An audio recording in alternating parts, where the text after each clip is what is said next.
Hello, hello, everybody, and welcome back to Boiling Point Faith and Fire. I had to pause for a second because I'm like, what show are we recording right now? What is going on today? You guys, this is the show where belief collides with reality, culture, politics, all the stuff Christians are usually told to whisper about, or they genuinely avoid because they don't want to make anybody uncomfortable. We're not doing that here. Show exists because faith was never meant to sit politely in the corner while the world is on fire. We are supposed to stand up. We are called to speak the truth and wrestle with the hard questions. Okay, we're called to a higher existence, and that's what we're trying to do here. And sometimes that means confrontation, sometimes that means admitting that we're just still figuring stuff out for ourselves. But one thing we're not going to do here is pretend. Okay? Um and I'm not doing this alone, you guys. Joining me is my co-host Rory, the podcast king. Hi, Rory. Podcast king. I like that. That's short, sweet, to the point. Yeah, I'll take it. can't say Podfather. That was taken, but you're True. kind of the master. I appreciate that. Yeah, my guy Roy took that Yeah, moniker, and yeah. then went and stole five other guys' monikers. I don't know. He's I uh, he's love he's it. a rogue. He's just a rogue. That guy. Yeah. Love it. Now, if he comes up with a show called Listen, Bitch, we're gonna have fighting words. Could happen. Could Yeah, happen. he's on a mission. I love it though. He's definitely passionate about what he does. But yeah. Anyway, Yep. Anyway, what do you have for today? Any news headlines? I actually did not check headlines today. Unfortunately, there's one that just keeps coming across my feed in like 17 different ways, and I just keep shaking my head because I can't believe it. And that is even at this juncture, somehow there are Republicans in the Senate that are not willing to vote for a bill that says you have to have an ID to vote in our country. The stay back. I don't get it. I'm never going to understand it. Yeah, I'm like, are you kidding me? And none of them will answer the question about why they aren't willing to support it and why they're not willing to go fight for it. All they keep saying is, we don't have the votes. yeah, Why? right. Okay. But you know Why what are we we not? did vote for?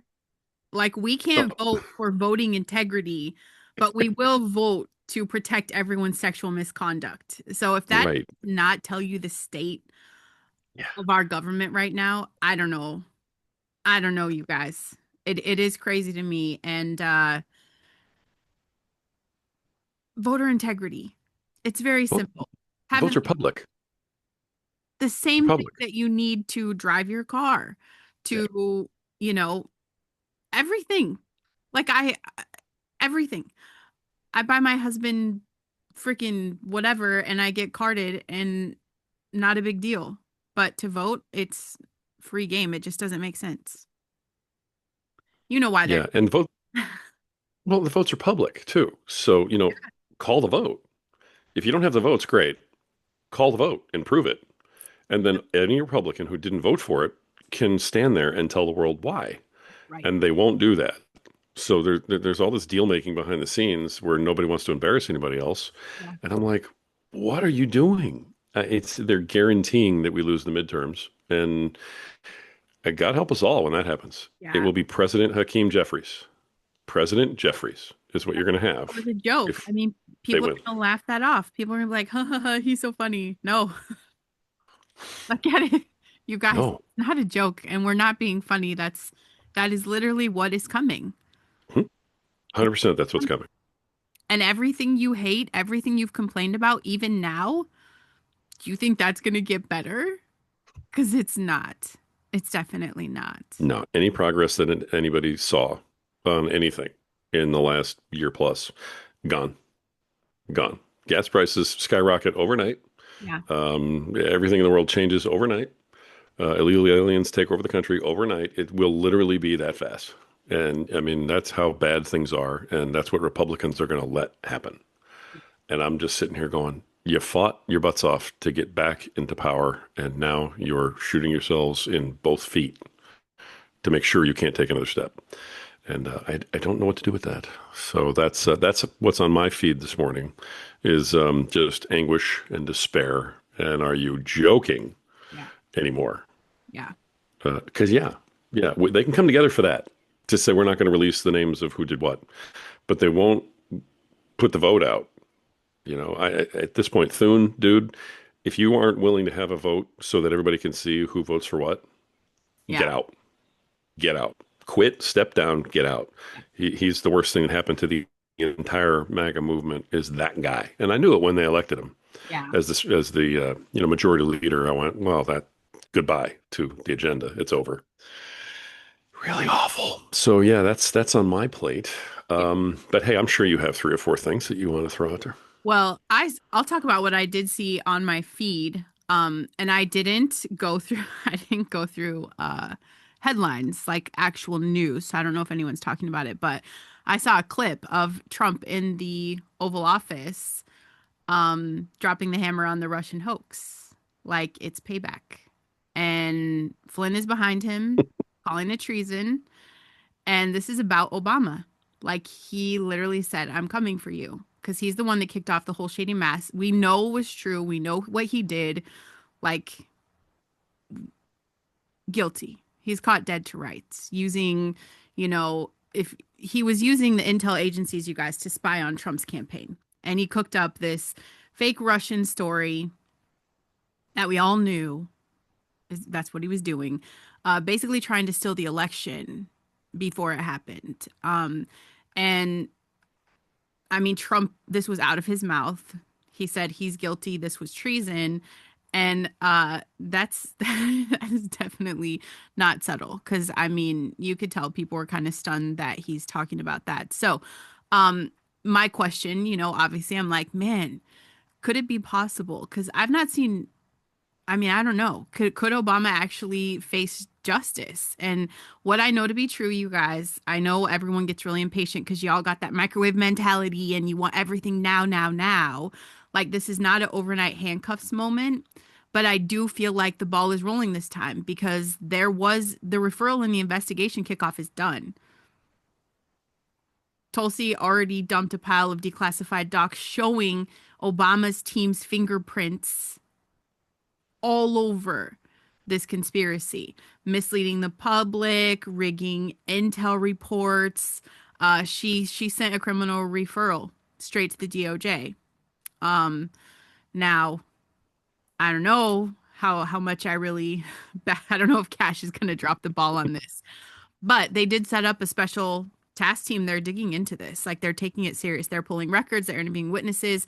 Um, they're building the case. So they're not just talking about it. I want you guys to understand there is official paperwork moving.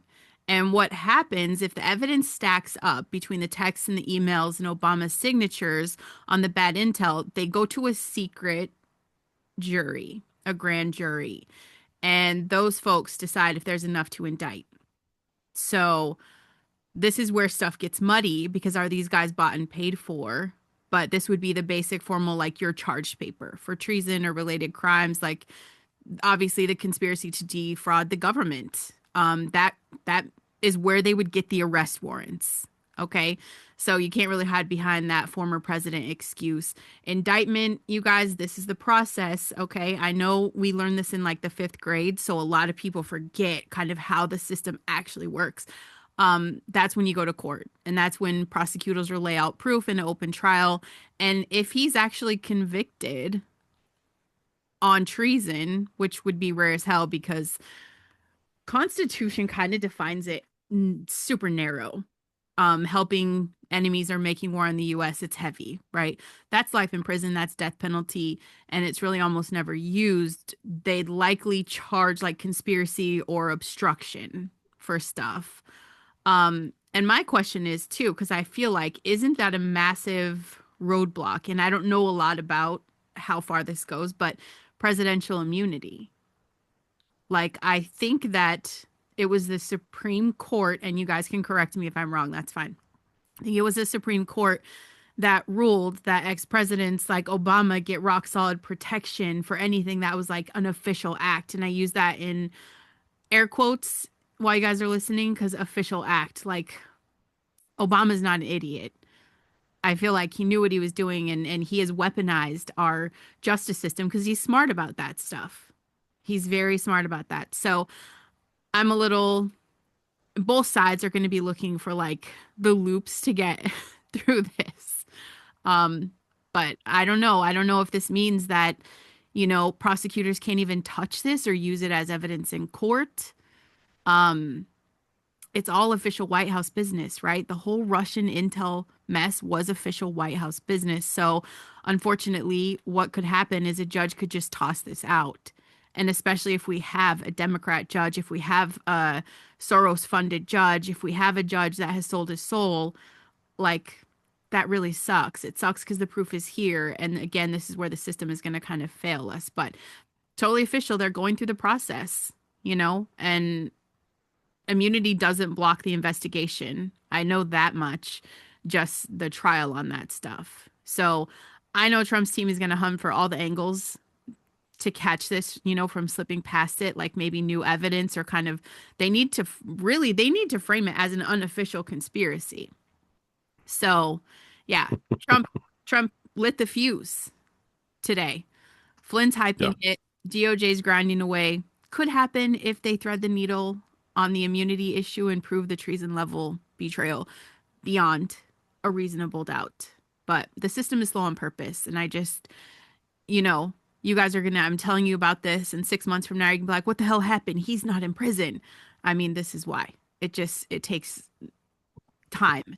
And it's gonna be years, appeals. Um, but I feel like Trump makes things move fast. Whether we agree with everything he does or not, he doesn't really drag his feet. So I don't know. And Obama's team, I tried to see what their kind of reaction was, and they're pretty much just like it's a bizarre distraction.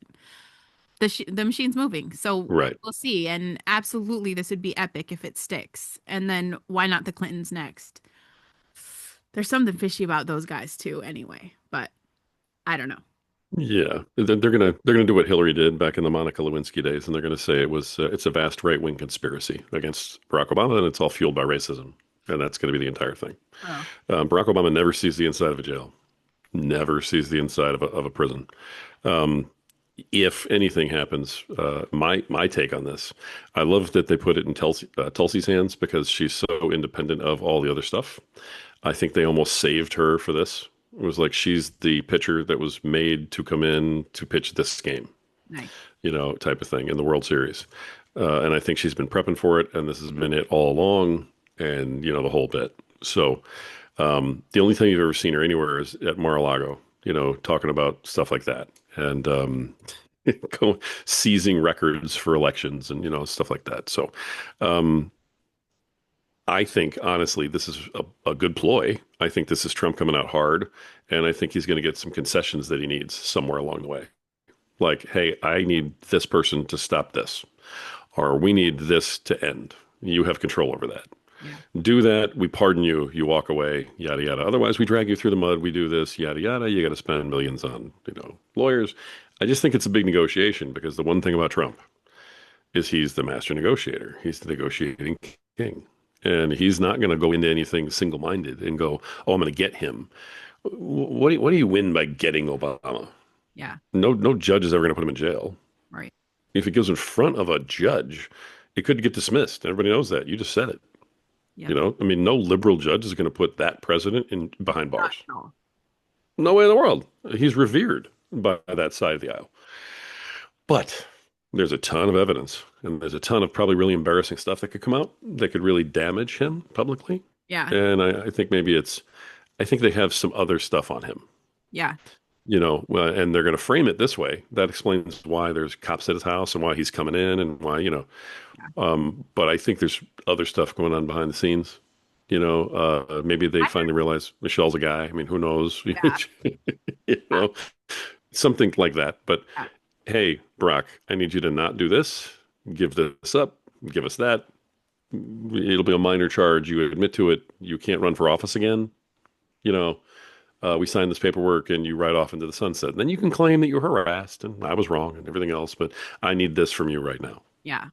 That's what I'm guessing this is all about. Because, I mean, come on. We're supposed to get excited that something is being put in the hands of Pam Bondi and what's his face from the FBI. Yeah. Come on. That's where I'm a little like, ugh, those guys again. Ugh. Again? Really? And Like, There's a whole okay, lot of thanks, Cash. yeah, Mm. that I'm guy. more disappointed in Cash than I am in Pam. Yeah, Um, I mean, I had nothing against Pam, but I really had high hopes for Cash Patel, right. and he has so caved and been bought, and it's so bad. Yeah. I don't even know what to say about him anymore. Yeah. Do you think there's ever anybody that could show up at the FBI and not sell out though? Like I just don't Yeah, he left. I I think honestly, yeah, Dan was like, I'm not getting in this anymore. I'm out. yeah, He's like, I can make millions at podcasting, or I can wear all of these stains on me for the rest of my life. I am out. He saw the truth on a lot of things and said, I want nothing to do with this. This is worse than I ever imagined. I'm out. He yeah, walked out the door. I mean, the guy resigned.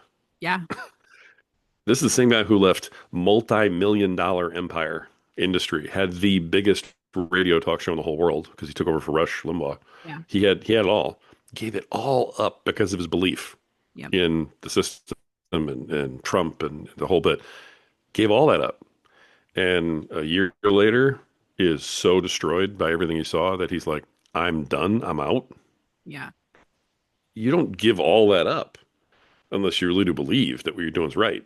yeah, So to then a year later give it all up and leave means he he saw stuff that turned him sheet white and he can't get over it. He's like he's starting over in podcasting. Now granted he's starting over at, several million dollars, right? right. He's not going back down to the indie level or anything, but yeah. I He's in a lot of trouble. like I'm not a fan of that guy now because he did sell out like that. I'm not a fan of him. I'm just curious because you have watched him and I know a lot of guys have. Um Hmm. you've known him a lot longer than he's been on my radar. So his following base, how does that look now? Like, is he still got the same people or Yeah. wow. Oh yeah. Yeah, they're coming. He's got a small contingent of people who are mad, like you are, that are going, man, you were our hope. Yeah. And the rest of us who have been following him for a long time, he just became a little more real to us. Like, Dan, it was cool that you thought you could go change how bad this is, Yeah.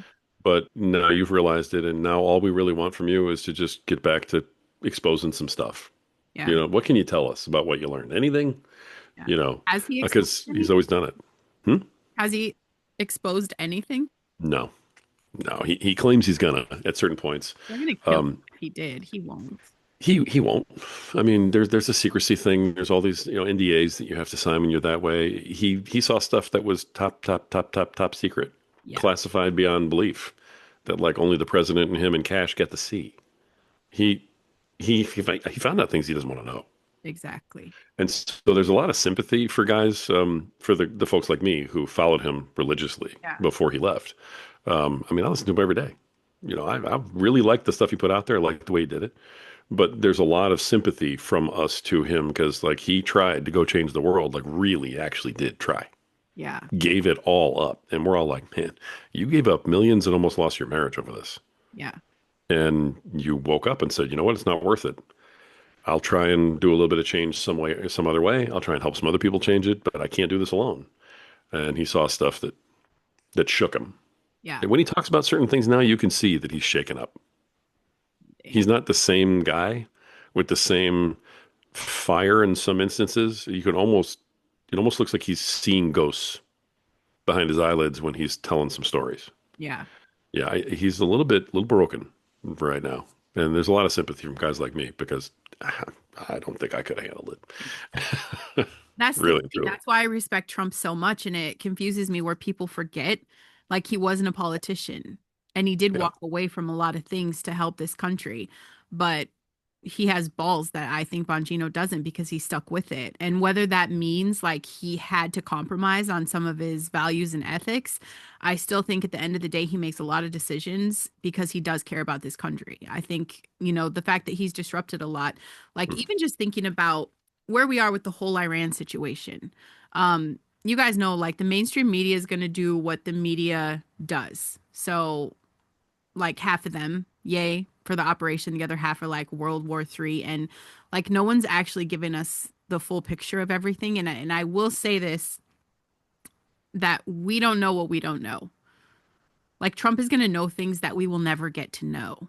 and he knows the full picture. He knows everything Bongino saw. He knows all of that stuff on Yeah. top of what he's already juggling. That's heavy to me with what he's doing. But so this, Yeah.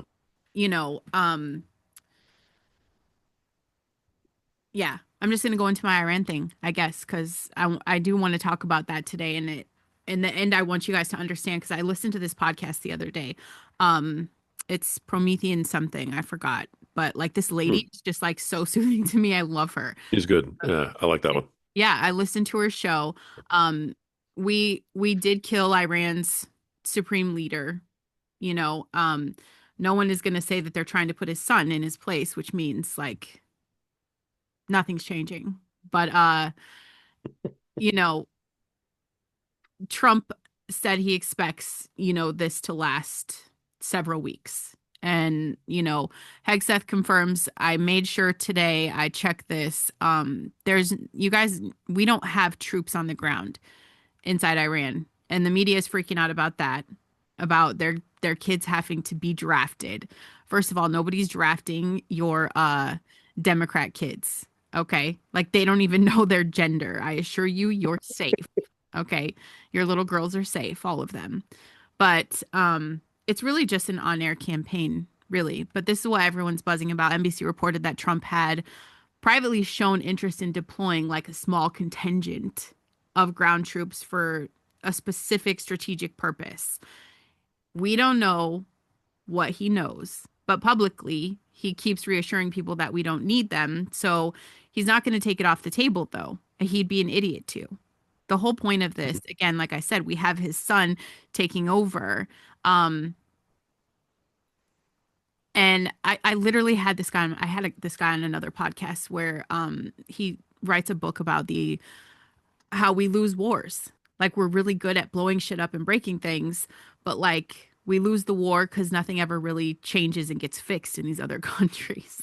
And so my thing is I know that Trump is going to take responsibility where he needs to take responsibility. Um, but there's things that have happened, the Defense Department speculating that combats could be headed. They canceled some of their other trainings, but they also talk about him reaching out to leaders like potentially Kurdish leaders to serve as a proxy instead of American soldiers. So boots on the ground is the biggest rumor in Iran right now, and everybody's freaking out about it. And nobody's going to rule it out because we'd be ignorant to do that. There could be a point where it is unavoidable. And that's kind of where we are. But I also think like this has been a geopolitical gut punch. And I feel like I agree with my friend, I believe her name is Susan, on this Promethean podcast. And she always talks about how Trump is playing the 4D chess. And I know a lot of the influencers are mocking this. Oh, is he playing chess with everything? Because they just critique everything because apparently they could do a better job. I think that they would tuck their balls and run, just kind of like how I feel Bongino did if they saw the truth. But this is where we are. They're on social media, keyboard warriors. Dun, dun, dun, dun, dun. But Lloyd's of London, you guys, I want to try to explain this the best I can. This is the big British insurance giant that has been calling the shots on tanker insurance forever. This matters. This is an important piece of the puzzle that nobody talks about.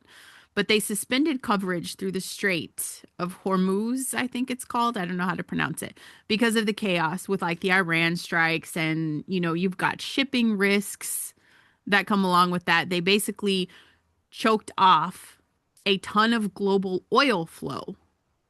Okay. You guys are blaming Trump. Gas prices. Oh my God. Ah. Yeah. It went up here in Michigan. I get it. But like, this is what these guys did so that it gave the Brits huge leverage over the whole Middle East energy game. And this is what happens. I want you guys to know how fast Trump did this. He stepped in and he dismantled it on three fronts like it's nothing. The U.S. Development Finance Corporation steps up, offers political risk insurance so tankers can keep moving without Lloyd's. He puts the Navy on high alert to protect shipping lanes.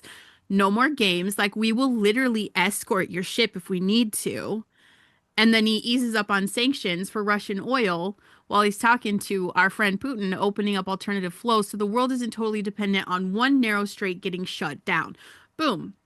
Britain's whole Middle East shipping empire is outflanked overnight.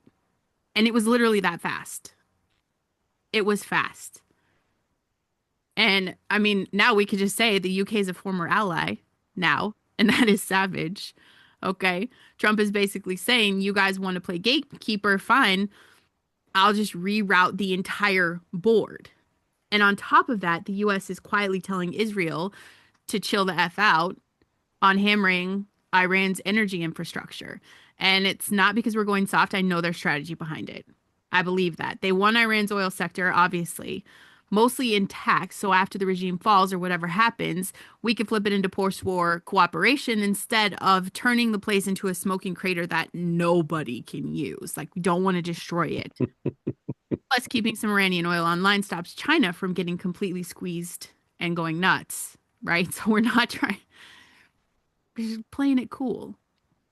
Uh, this, Negotiating. Yeah. yes, negotiating. But like we've basically people have hinted that the Brits have had this cozy financial tie to Islam networks for decades.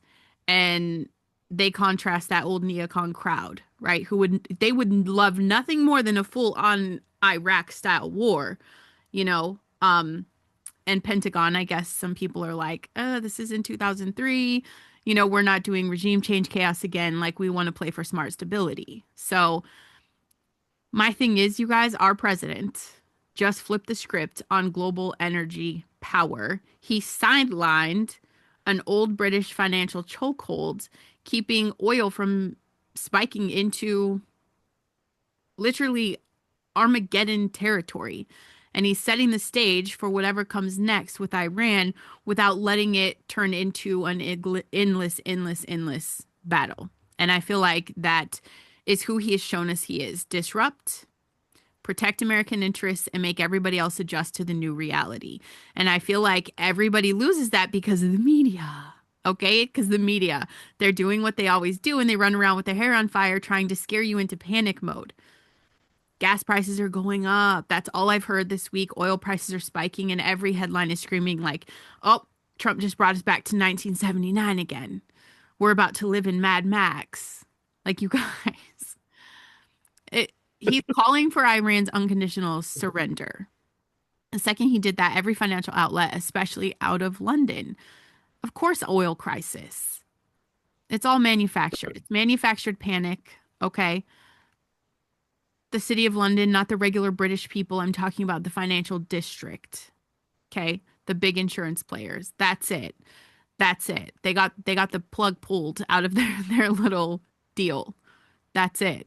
So they're throwing their tantrum. They're kicking and screaming. And this is the thing. They're obviously like who benefits from all the crap because it's not going to be you at the gas pump. It's not our truck driver. It's not the single mom trying to get to work. It's the same people it always is. And it's the ones who trade on fear.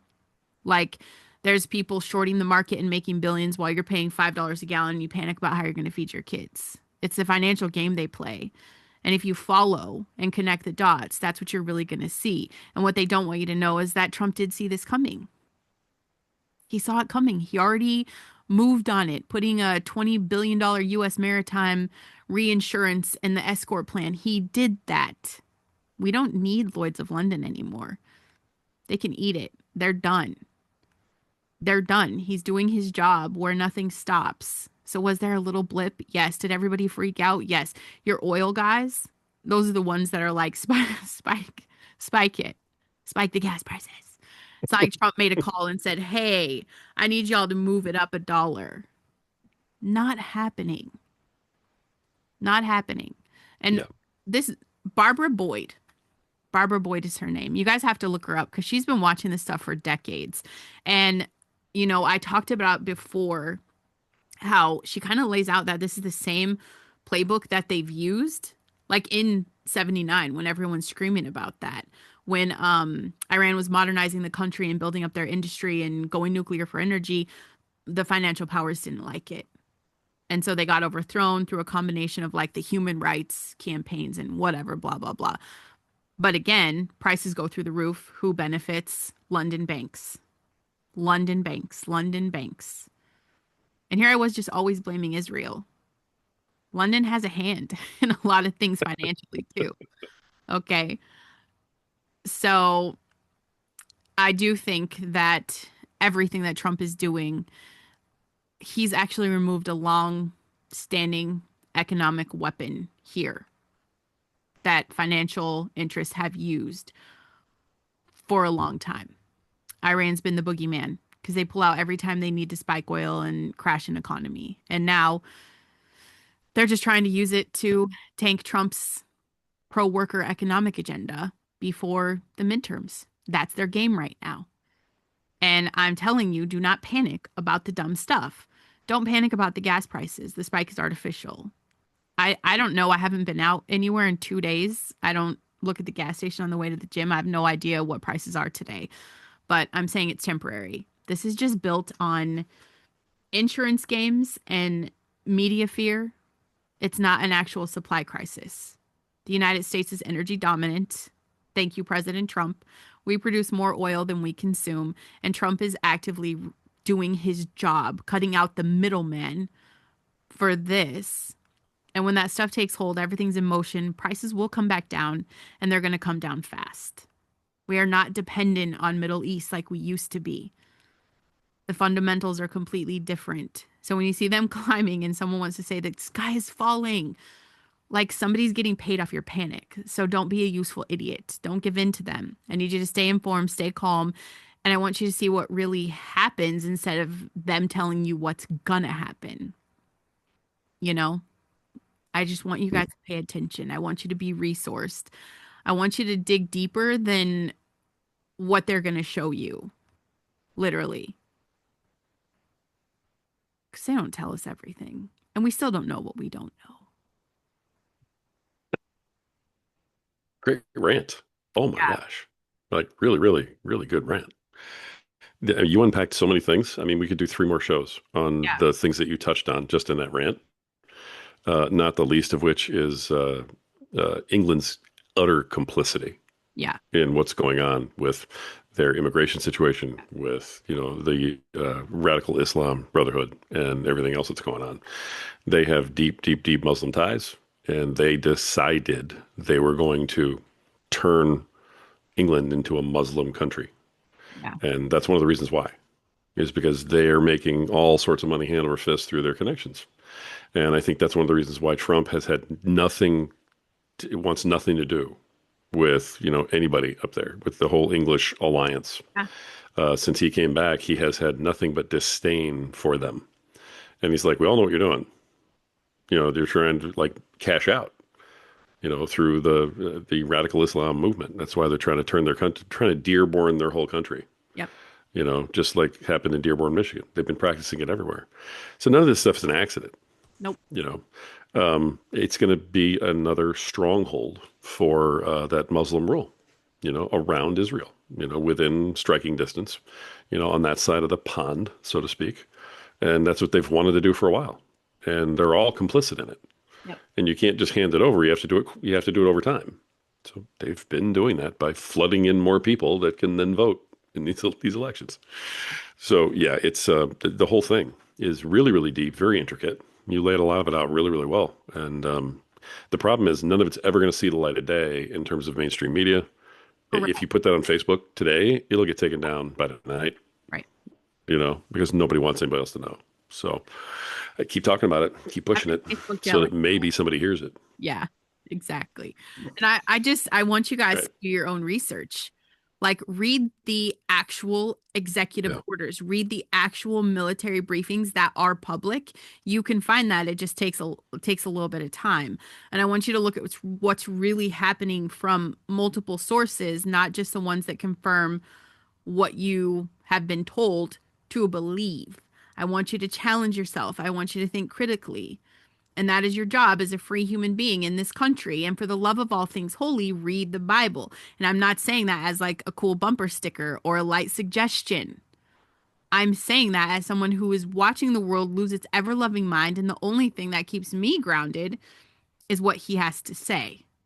What has been will be again. What has been done will be done again. There is nothing new under the sun. Nothing new under the sun. Wars and rumors of wars, nations rising against nations, the love of money being the root of evil, financial powers from every country manipulating the masses. It's all in there. Like every single bit of this. And the playbooks that we're watching right now it's already been written about. It's already been written about. So there is no point in panicking. And you shouldn't either. Like, we are called to pray for our leadership. And I'm telling you guys, pray for Trump. Because no matter what he really is and what we don't know, he's made a lot of really incredible moves for the United States of freaking America. And nobody's going to tell you about it. And as much as he brags about himself, he's not even, that's very surface. You know, he does it to troll you guys. As much as he brags about himself, he never really says the deep stuff that he's done. There is a humble part of him, and there's a place of him, there's a part of him that knows how to play the media and keep people's blood spiked. Okay? He plays the game. He's good at that. He's been in front of cameras for a very long time. But the stuff he's done behind the scenes for us, I mean, we need to be grateful. And we need to continue to pray for him. And we need to stay prayed up. And we need to stay informed. Actually informed, not media informed. Like, just get off Facebook for a while. Get off X, get off all of it. Like, turn off the news. Go hug your kids. Go for a walk outside. I don't know. Check on your people. Like, trust, you know, that God holds the universe in his hands, because it's not just the Democrats that I see spiraling on the internet, okay? And it's disappointing. It's disappointing that you guys act like you don't know better by now. Like the useful idiot thing, you know, it's easy for y'all to say when you're pointing your finger at the Democrats, but now point a finger back to yourself because you're kind of doing the same exact thing. You're doing the same exact thing. We're living inside the script of social media. Half the voices online are paid, half are guessing, and the other half are really just repeating whatever narrative fits their team. That's it. And I know, you guys, it's so easy to get pulled into outrage and hype or hero worshiping, depending on whatever algorithm you're standing in. But remember this, because you will always find evidence for whatever you're already looking for. And my thing is, I prayed for the president. I see the things he's done. I want to continue to look for the truth in what he's doing for our country. Now, if we do find out that he's into some shady stuff, burn him at the stake. I'm fine with that. At the same time, I'm still going to be grateful because he's done some incredible things for this country, unlike a lot of people I know. He's done a lot for this country. So just slow down, pay attention, think for yourself. The world is messy. Like, we only get fragments of the big picture. They put on an act for us, and then they meet behind closed doors, and we don't know what we don't know. And what actually matters is closer to home, your values, your family, your faith, the choices that you're making when no one's clapping. You know, stop getting hypnotized by the chaos of headlines and influencers. Like, go get your house in order. Do you feel good today? Do you feel good today? I think you should go do something that's going to make you feel really, really good, not just get caught up in the media. I'm done with these influencers. I'm done with the lies. The people I thought I could trust have disappointed me every single time. So stand on your convictions and vote in alignment with your morals and ethics and literally the future you want your kids to inherit. And keep your eyes open because midterms are coming. And this is a tight line that we're walking right here. And I'll let Roy close it out today. That was a great closeout. You got to go vote. You got to go vote. And you got to vote the right way and you got to get it done. That's it. That was a fantastic. When you do a rant like that, you get out of the way. Awesome. See you guys next week.